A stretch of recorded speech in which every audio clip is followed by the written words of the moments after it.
Sugar নিয়ন্ত্রণের সেরা খনিজ, best minerals for blood sugar control.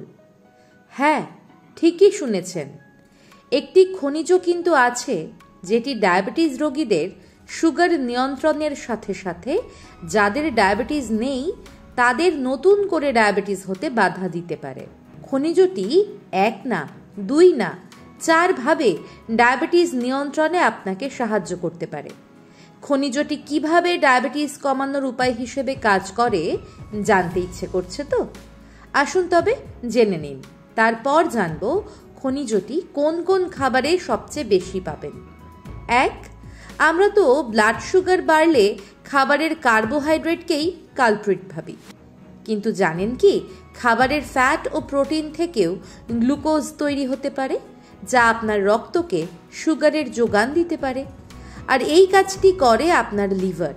বিশেষ খনিজটি লিভারকে গ্লুকোজ উৎপাদনে বাধা দেয়, যা আপনাকে সুগার নিয়ন্ত্রণে সাহায্য করতে পারে। 2.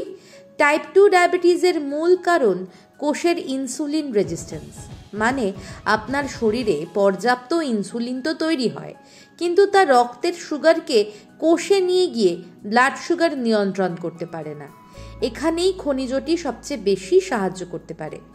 একাধিক গবেষণা থেকে দেখা যাচ্ছে খনিজটি ইনসুলিন রেজিস্ট্যান্স কমিয়ে ডায়াবেটিস নিয়ন্ত্রণে আনতে পারে। আপনি প্রি ডায়াবেটিসের নাম হয়তো শুনেছেন। এটি ডায়াবেটিসের আগের অবস্থা। আপনি যদি খনিজটিকে খাবারে পর্যাপ্ত পরিমাণে রাখতে পারেন তাহলে ডায়াবেটিসের এই আগের অবস্থা থেকে ডায়াবেটিস হওয়াও আটকে যেতে পারে। 3. খনিজটি ইনসুলিনের ক্ষরণও বাড়াতে পারে, মানে খনিজটি টাইপ 1 ও টাইপ 2 দুই রকম ডায়াবেটিসেই আপনাকে সাহায্য করতে পারে। 4. খনিজটি একসাথে অক্সিডেটিভ স্ট্রেস ও ইনফ্ল্যামেশন দুটোই কমাতে পারে, ফলে ইনসুলিন ক্ষরণ যেমন বাড়ে তেমনি ইনসুলিন সেন্সিটিভিটিও বাড়ে। মানে সুগার কমানোর উপায় হিসেবে খনিজটি দারুণ। ডায়াবেটিস কমাতে এর থেকে কার্যকরী খনিজ আর পাবেন না। খনিজটির নাম জানতে ইচ্ছে করছে, তাই তো? খনিজটি হলো ম্যাগনেসিয়াম। আপনি ভাবছেন শুধু খনিজটির নাম জেনে তো আর সুগার কমবে না, ম্যাগনেসিয়াম পাবো কি করে? আসুন তাহলে ম্যাগনেসিয়াম সমৃদ্ধ খাবারগুলোর নাম জেনে নিন। 1. ডায়াবেটিস রোগের খাদ্য তালিকায় আপনি যদি প্রতিদিন 30 গ্রাম বাদাম খেতে পারেন তাহলে দৈনিক চাহিদার 12% থেকে 21% পর্যন্ত ম্যাগনেসিয়াম পেয়ে যাবেন। সাথে পাবেন প্রচুর পরিমাণে ফাইবার ও ফ্যাট, যা একসাথে আপনার ব্লাড সুগার কন্ট্রোলে রাখবে। 2. বাদামের থেকে বীজ আরও বেশি উপকারী হতে পারে। আপনি যদি ডায়াবেটিস ডায়েটে প্রতিদিন 10 গ্রাম তিসি বীজ বা চিয়া বীজ খেতে পারেন আরও 8 থেকে 9 গ্রাম ম্যাগনেসিয়াম পেয়ে যাবেন। সাথে প্রচুর পরিমাণে ফাইবার ও বিভিন্ন রকম অ্যান্টি ডায়াবেটিক উপাদান তো ফ্রি। ধনে বীজের মাহাত্ম্য তো আরও এক ধাপে গিয়ে। মাত্র 5 গ্রাম ধনে বীজ থেকেই আপনি দৈনিক চাহিদার 8% ম্যাগনেসিয়াম পেয়ে যাবেন। 3. ডায়াবেটিস আছে আর ওটসের কথা শোনেননি? এটা হতেই পারে না।